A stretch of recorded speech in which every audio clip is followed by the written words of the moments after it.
Manufactured in the 1950s, this camera sought to create three-dimensional stereoscopic images that would awe the public. This is the Kodak Stereo camera. This camera had two lenses, which allowed it to capture two slightly offset images, and in doing so, it could create a stereoscopic image that could be viewed with a stereoscope, giving the impression of depth. But how did this really work? Say you're holding the camera and looking at a tree. In lens 2, the tree is going to look like it's in the left of the image, but in lens 1, the tree is going to look like it's to the right. So what happens when we merge these?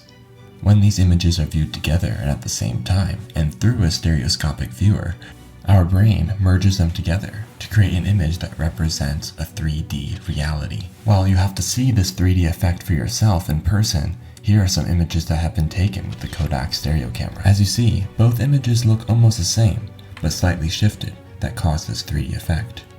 So how did the Kodak Stereo camera work? Well, it works like a normal film camera. It was equipped with a rotating film winder and a slider to adjust the aperture. Additionally, the shutter speed could also be changed. Let's open up the back.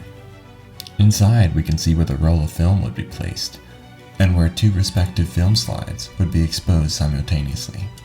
This camera was the second best-selling stereo camera in history, with over 100,000 units sold, and it represents a time in history when new photography techniques were explored.